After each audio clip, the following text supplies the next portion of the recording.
we start with our first keynote session of the symposium of the day. And Professor Ayda Eraydın will be with us now, and she will deliver her remarks on the city industry nexus, the new trends, the changing dynamics, and the future challenges, which we all think is a very important topic. And this will also, Ayda Hoca's remarks will also set the stage and provide the larger context for the rest of the sessions today. For this keynote session, we have about 45 minutes, and we'll be hopefully able to get questions from you towards the end of Ayda Hoca's remarks. You can either type your questions in the chat box or raise your hand when Ayda Hoca finishes.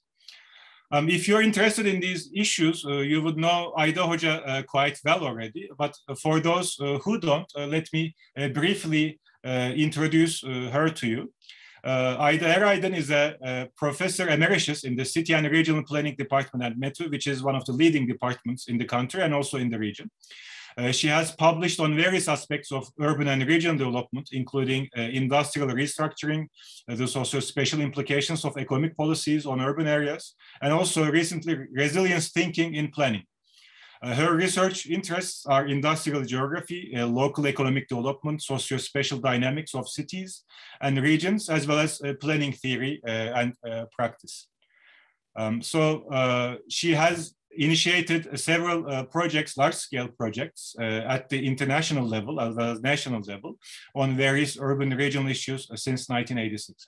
So without further ado, let me give the floor or the screen to Ayda Hoca now. Professor Ayda Eraydın, floor is yours.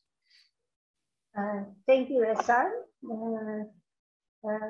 Thank you for the organizers of this meeting, just inviting me. I think that this is an important topic.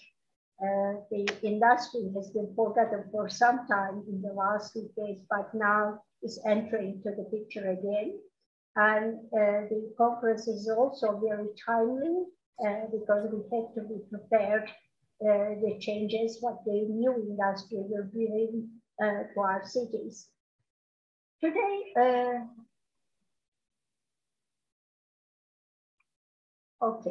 let me share. Today I'm going to talk about the city industry nexus. So I'm going to organize this presentation in two parts. First, I'm going to talk about the past, how the industry, city industry regulations have been formulated, and in this second part, I'm going to talk about the future challenges. So I'm going to be brief.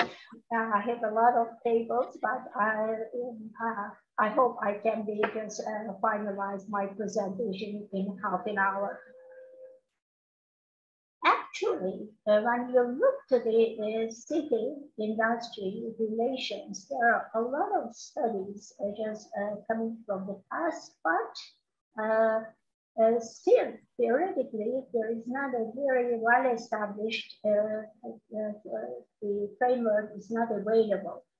So the city industry nexus should be just discussed in with respect to the existing urban theory or theories. There is not one theory, obviously, and theoretical debates. So one of my arguments in this presentation, I'm saying that most of the written literature, so what are the written reports, etc., is very much depending on the experience of the global north. And therefore, the global south, the developing countries, is not very much reflected in this type of arguments. So therefore, one of my aims is not only to talk about the global north, but also to some kind of discussion about what is going on the global south. Secondly, in order to discuss about the industry-city relations, the city-industry nexus, I'm going to not talk only the direct relations between these two aspects, but also try to just assemble the other dimensions. So using the assemblage type of thinking, I'm going to talk about how the economic regimes, production processes, labor processes, and the external conditions define the pattern of industries in cities. So it's like the 4 layers. I'm going to talk about the 4 layers that define the industry-city relations. So therefore, in the presentation, in the first part of the presentation, I'm going to talk about the different components about the economic regime, production process, labor process, and exogenous processes, both in global north and global south. I'm going to be quite brief, and the tables are quite detailed, but I'm going to give the major headlines. Okay, let's begin about the how the industrial production, industry and the city is related. At the first layer, I want to talk about the economic regimes are quite definitive in this kind of relations. So I just, as you see in the table, I have just defined 4 different eras. There's the liberal era from the after the Industrial Revolution to the 1930s, the Keynesian economic regime from 1930s to 1970s, neoliberal economic regime between 1980 and the year 2000, and post-neoliberal economic regime from year 2000 up to now. So this will be my first the categorization. If you look very briefly about in this processes, okay, you see that in the last second row, okay, the production processes is about to change during the Industrial Revolution. So from the factory production to the mass production to the de-industrialization and knowledge-based production. And in the last 2 decades, we see two sorts of reindustrialization in the global north and new technologies, automated production and digitalization, which is all discussed very recently in the literature. So if you look at what are the relations between the urban economy and industry, this is also about the change. So in the liberal era, manufacturing is a driving force of urbanization, but in the Keynesian regime, it's the engine of growth and increasing welfare. So the welfare issue is there. And whereas when we come to the de-industrialization age, manufacturing is an income transfer to large business groups. So it's not only creating welfare for all, but only for certain groups. Okay, I'm going to discuss this later. And today, the new type of industries are about to come, and that's expected to bring the competitive power to the cities. Okay, very briefly, they look to the industrial space. So it was the inner city in the liberal era. Then we see the flight of large-scale enterprises to the suburban areas and the out of the cities, whereas there are some kind of incubation zones in the cities. And when, after the 1980s, so this is a very important turning point, because there's the flight of labor-intensive industries to the low-wage countries. So that is where, in fact, in our cities, the role of the industries are getting less and less, and the shrinkage, the brownfields, etc., is coming into the picture. And the city, if you look to the city, connected to the industrial space, this kind of relation, city is an industrial city in the liberal era, and there are some kind of problems at the same time. High rates of population growth is there, but limited basic necessities and pollution. So the industrial city is having a lot of problems because the cities were not prepared for such a change.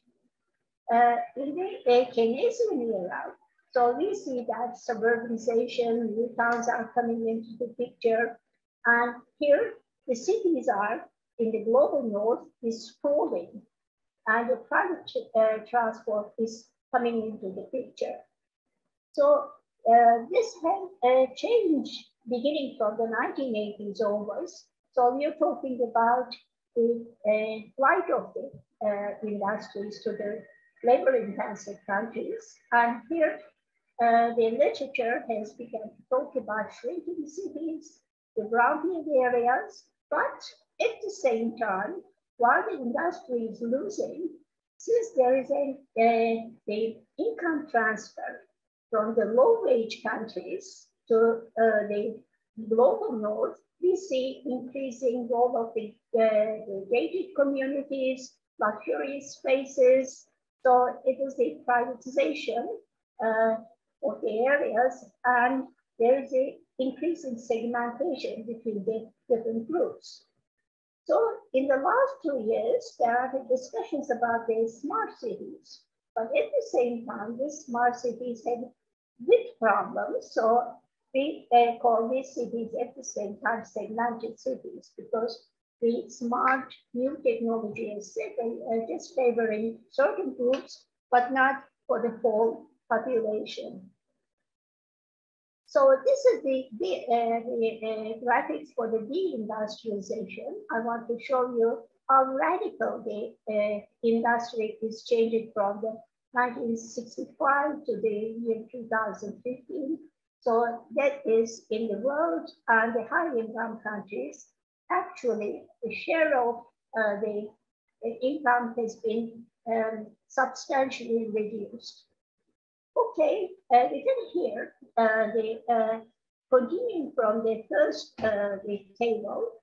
So what happened about the social and labor processes? Because I claim that it's not only the shaping cities about the production, but also how the labor processes are shaped are important in defining the microform and the organization of the urban areas.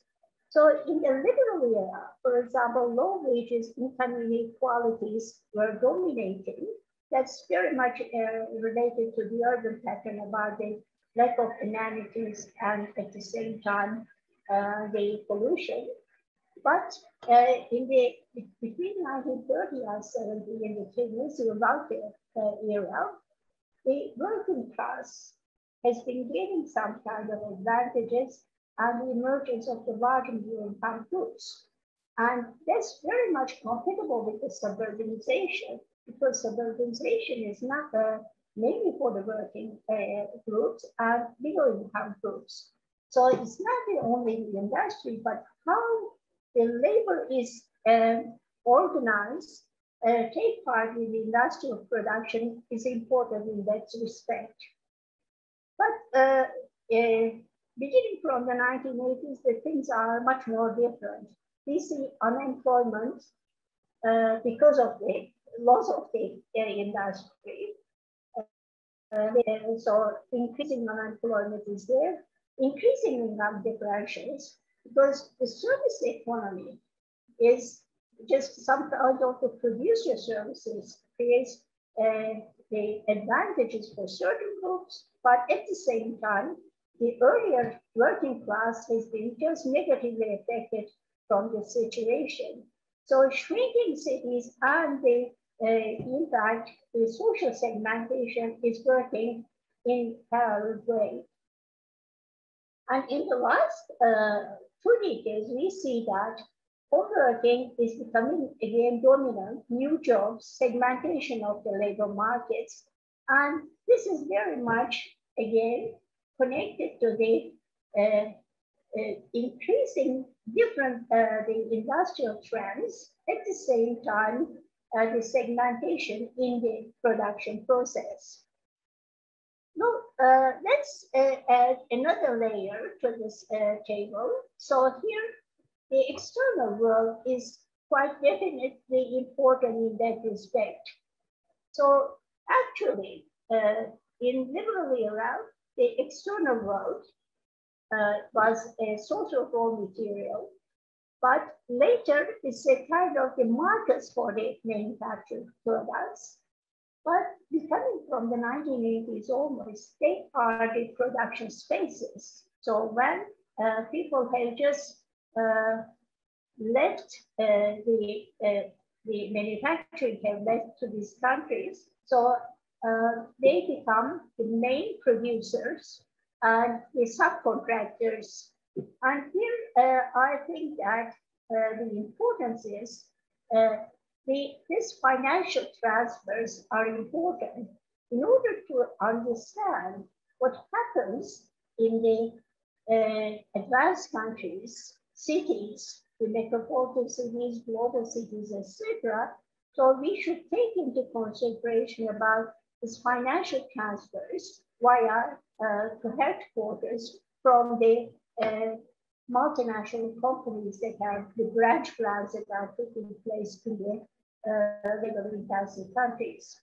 Now the things are changing again, and nowadays the global south is becoming a kind of nature and high-tech production areas. So therefore, there is a kind of a planetary type of industrialization is on the way, you can say. Okay, let me just try to be brief. So just give my remarks again shortly about while in the global north, this kind of changes are taking place, what happens in the global south? And this is quite different, especially when we look to the liberal era. So it is very difficult to talk about the industry in the global south. But beginning from the 1930s, especially after the Second World War, we see that the global south is trying to industrialize. But the problem here is these countries which have limited capital is trying to introduce Keynesian economic regime. So as we all know, this regime needs some kind of capital accumulation to be distributed. But when there is limited capital, limited amount of money to be distributed, obviously there happens certain problems.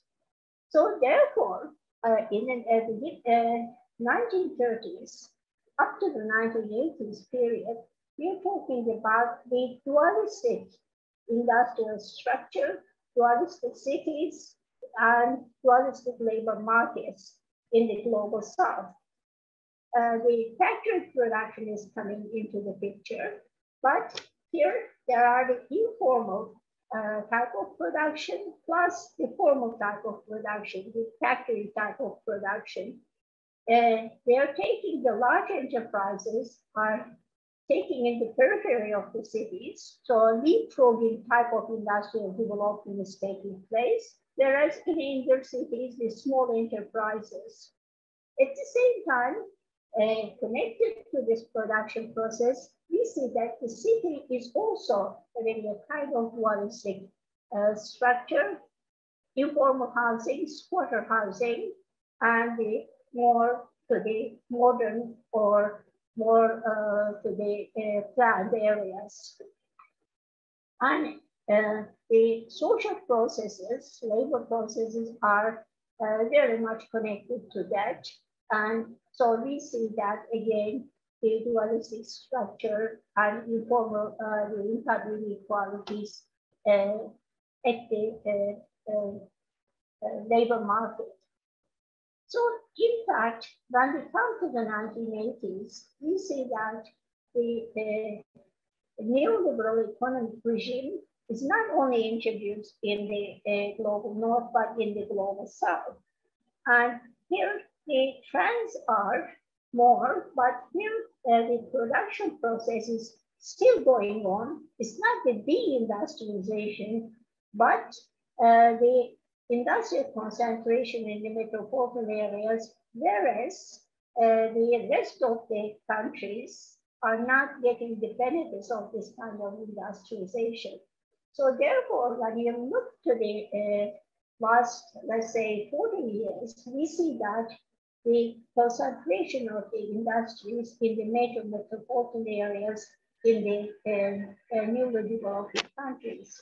And still, in many of the metropolitan countries in the cities in the global south, 1/3 of the population is working population is still engaged in industrial activities. But this is changing. So here I want to talk about, in the recent years, about it, which is called the premature deindustrialization. So it's not industrialized, but even it's not industrializing, deindustrialization begins. It's very interesting point.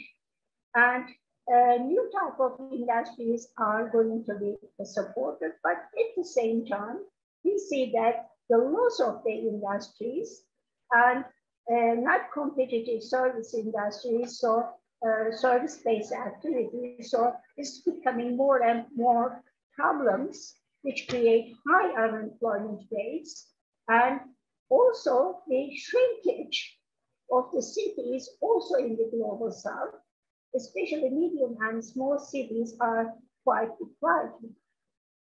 So if you look at this kind of trends, very general, we see that in the planning or in the urban design fields, there are certain reactions what's going on. I just collected the main the movements here. So in general, if you just look, for example, the problems connected to the industrial city created reactions and increasing discontent of the working groups. And this created some kind of movements, okay, which is well defined in the literature, the Garden City movement, the Utopian Siam, etc. So which try to overcome the problems of the industrial city and provide better conditions for the working groups. So therefore, in each of the economic regime, if there are some problems, there are some kind of both the academic and the policy making type of reactions are on the way.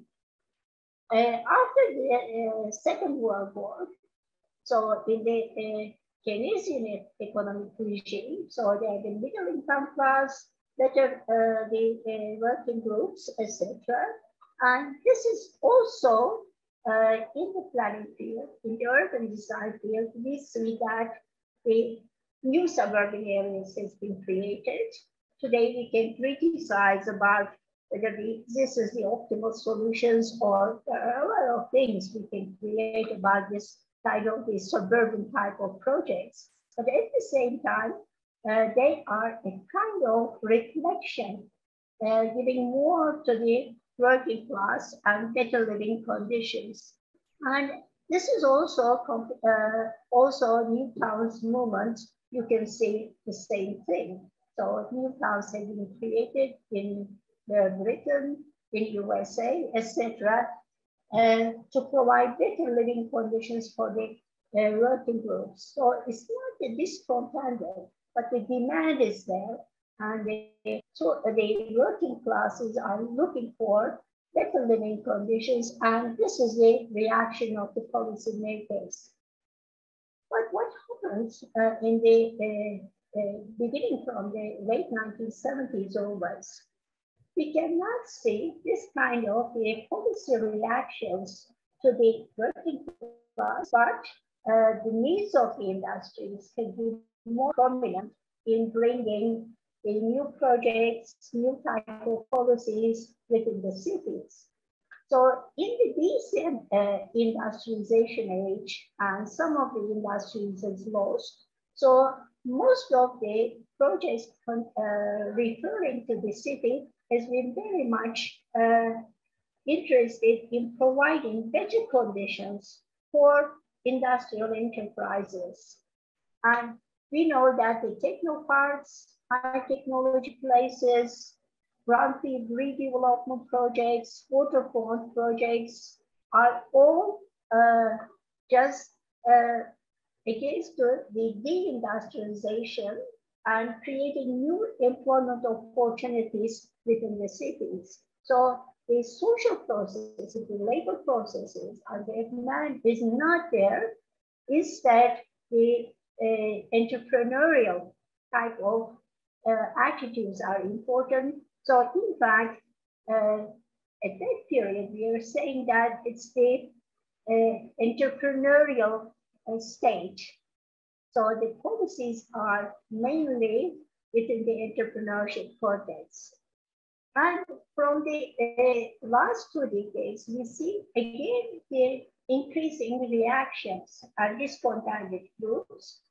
And in many parts of the world, especially in the major cities, we see that the emergence of new redevelopment projects, new housing projects, which will create some kind of advantages to the people.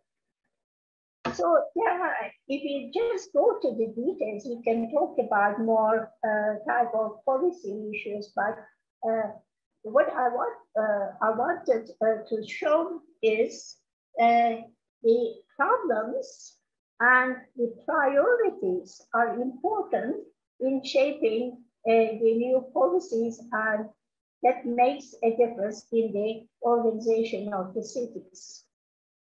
So this is a part, okay, this is a kind of a review of the past, but what I would argue is today the things are changing. Therefore, the city-industry nexus is changing, and we have to rebuild this city-industry nexus, taking into consideration what the industry will be, and how the labor processes will be, and what are the external world. Okay, so I'm not going to go into this, but just give you some points that you can see everywhere, because most of the material that is on the internet and the international organization is defining is the point of change today.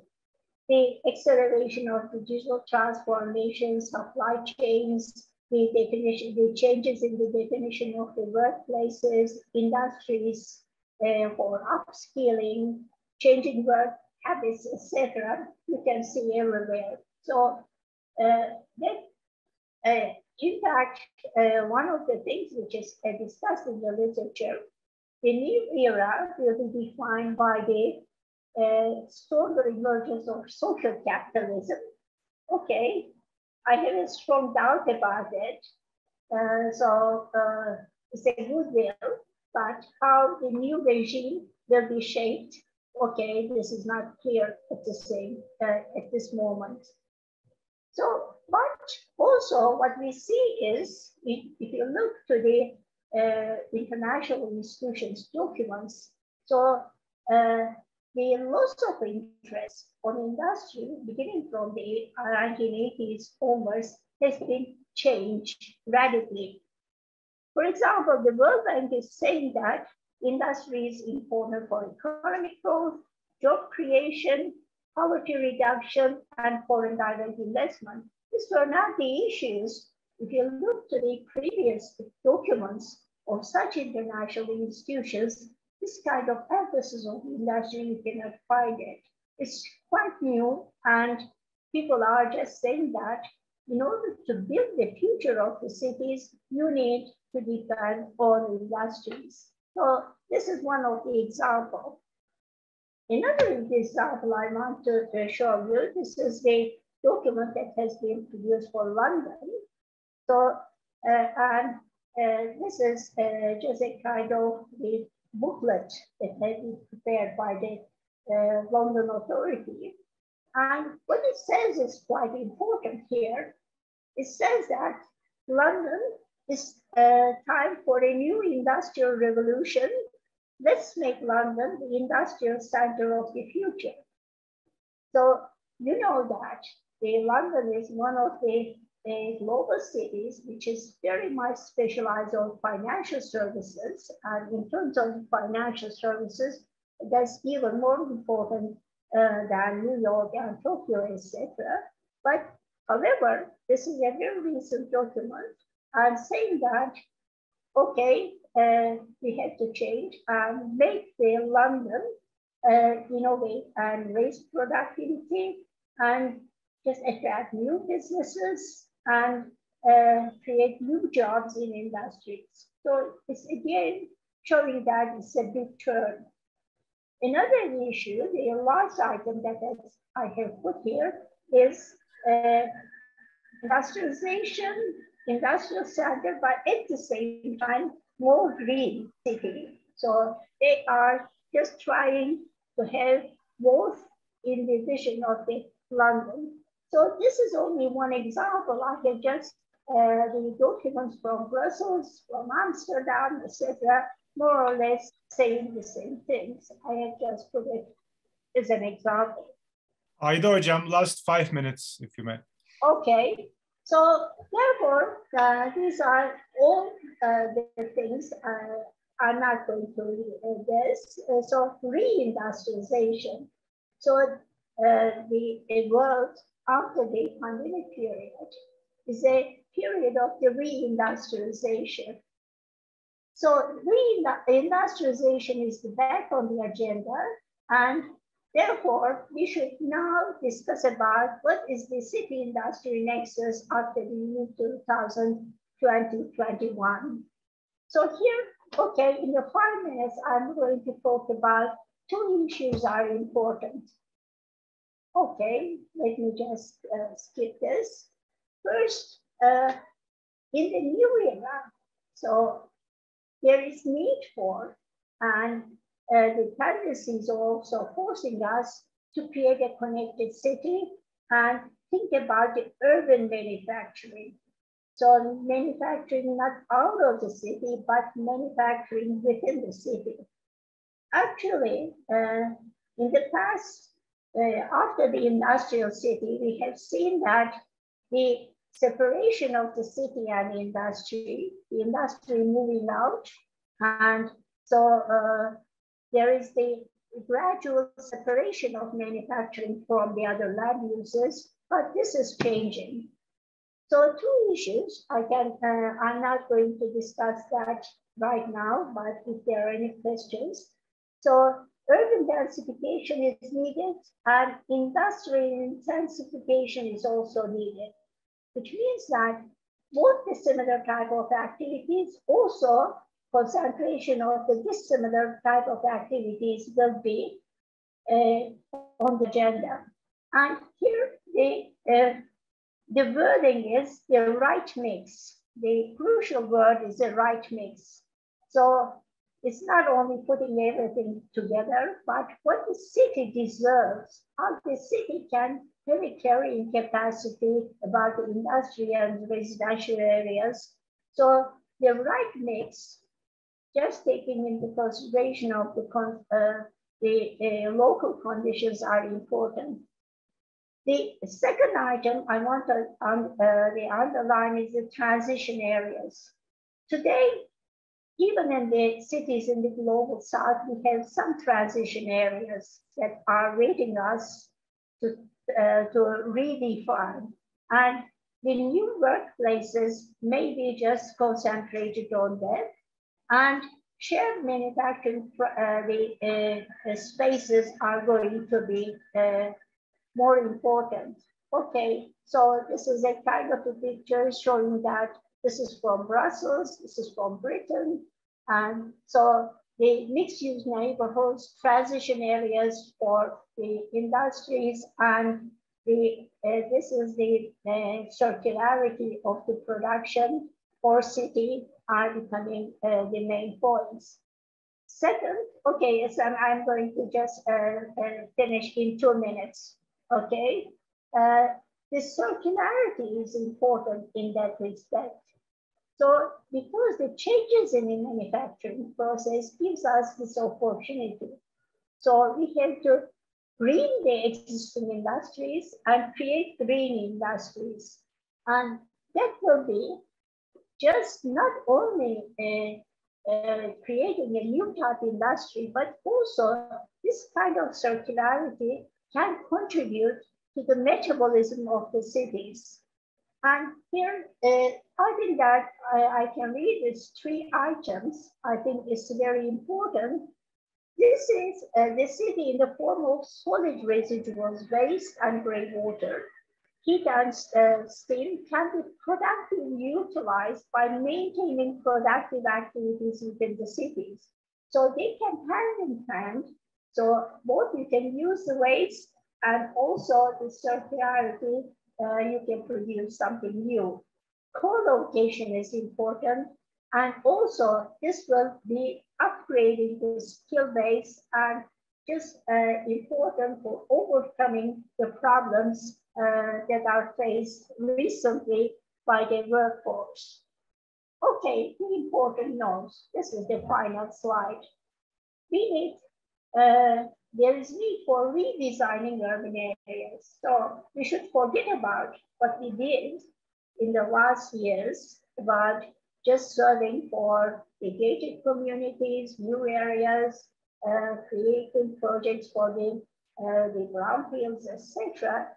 But there is need for redesigning and thinking about the redesigning principles again. Need for creative ideas to introduce industry in the inner cities. So it is not just putting the industrial activities to certain zones, but how they should be integrated. So there is need for innovative ideas. Mixing complementary industries and related services are important. And again, which we have forgot in the last 3 decades about the zoning, we should remember about the zoning regulations and how the zoning regulations can define a right mix between the industry and the other land uses. Transition zones and brownfields for new industrial development should be carefully debated. Okay, there are also some 2 issues I think we should begin to study. Okay, the logistics, the earlier type of logistics and the circulation patterns are going to change. So we have to pay attention about this. And sustainable product cycles are embedded between the city industry nexus. So it's not a sustainable development, which is very abstract, but we should be more concrete how to create these sustainable product cycles in order to prepare the cities for the reindustrialization. Okay, I stop here. Thank you for listening. Thank you very much, Professor Eraydın, and it was very useful in the sense that you provided a long-term perspective and also a global perspective on helping us conceptualize the urban industry relations, and especially the taxonomy that you provided was very enlightening, and it will better help us put into the continuing discussion into a better context. So thank you very much again, and I think we will have some questions now, and we have gladly some time left. Who would like to go first? You could raise your hand, and that way we could unmute you if you have a question, if we can see your hand raised. Or you could basically just type in the question in the chat box, whichever you would prefer. But we, as the organizers, would prefer you to see you as you ask the question. And especially if the questions are brief and to the point, we would also appreciate that. Olga Hocam, maybe I have a question. Thank you, Ayda Hocam, for this very overarching and well elaborated introduction for our symposium. We know your main research interest is urban regional development and policies. But I am really curious about your own idea as a person looking somehow from outside to the field of urban design. So in your slides, you said the need for redesigning urban areas. So you implicitly address the emerging role mission of urban design, physical planning and design, let's say, within that overarching global transformation. Do you think that contemporary urban design practice is well equipped and ready for such a transformation? Another question, shortly put, you are mainly specifically discussed about the inner city transformations. Do you have any idea about the prospective transformation of the specialized zones of industrial areas, industrial districts, which exist outside the city, in the periphery of the city? Thank you. Okay, thank you, Olga.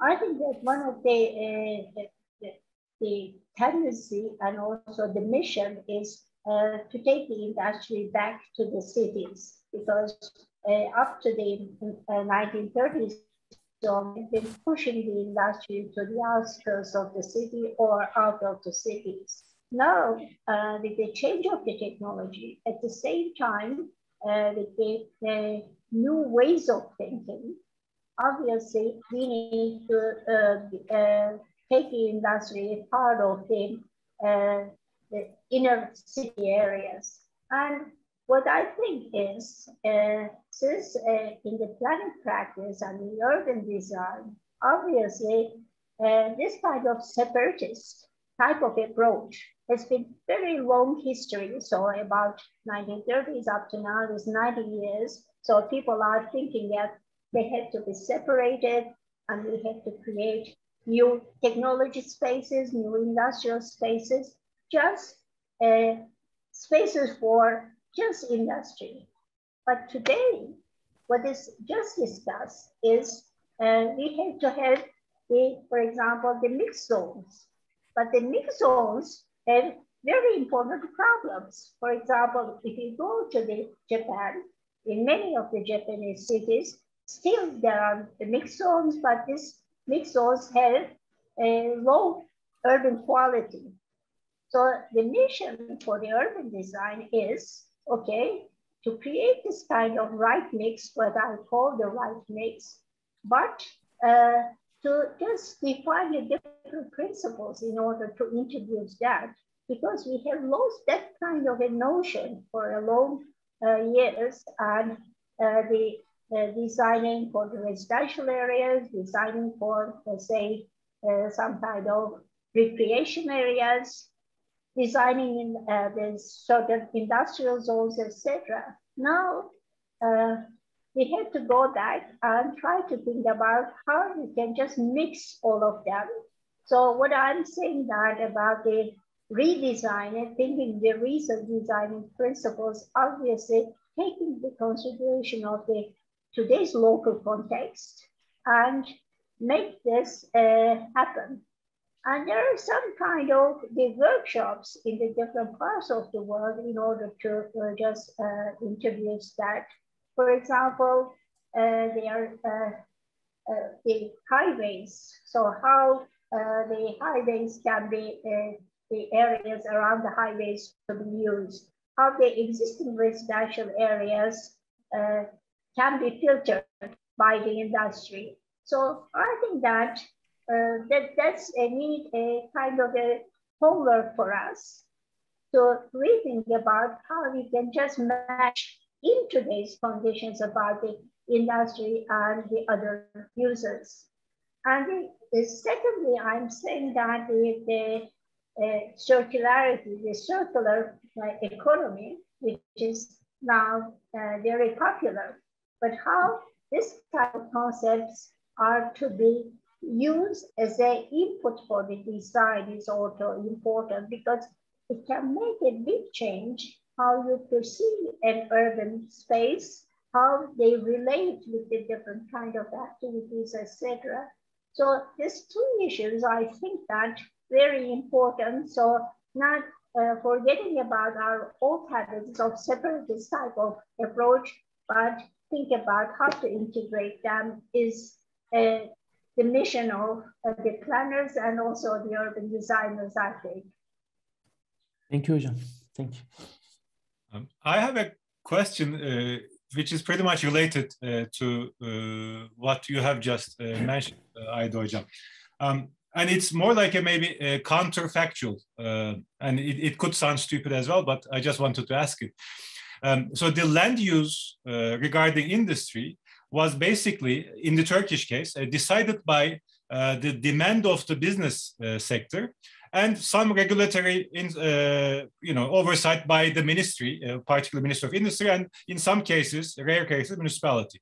So the government and the business decided on how the land was to be used, basically.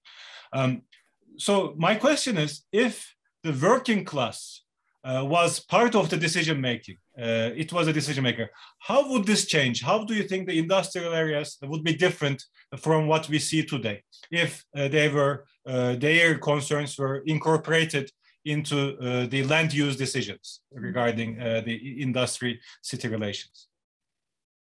I think that in the policies regarding to the industrial zones, new industrial spaces, most of the concerns were just providing some kind of support for the business. So in fact, in the industrial zones, they are just providing free or very low cost land, the infrastructure, etc., which is quite appealing for the industry. But nobody thought about what really the working class is looking for. So actually, in some of the areas developed this way, so you see that there are some kind of informal housing around that. So it's not the projects, for example, none of the industrial development projects in Turkey take into consideration the needs of the accommodation. So where these people are going to come? So they are just putting some kind of bus services, but is it important? Even for example, that was appreciated in the New Towns movement. So where the people have both the facilities and the accommodation and a relatively decent way of life and work in the industry, but in the Turkish case, it's only for industry. So whether the problems or the living conditions of the working groups have been disregarded, I think that since the people are looking for jobs and unemployment, so they did not show their discontent in a very clear way.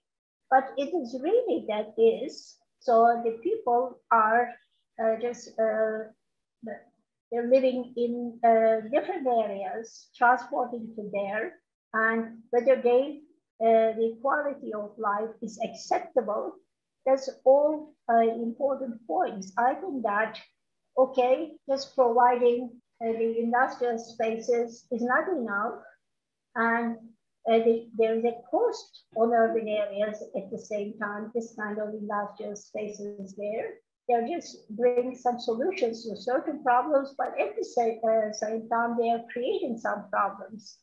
So I think that this is one-dimensional type of attitude of the governments and business created a burden for the working groups. And I think that in a more democratic societies where the people can raise their voices against what's going on, this should have been changed in the past.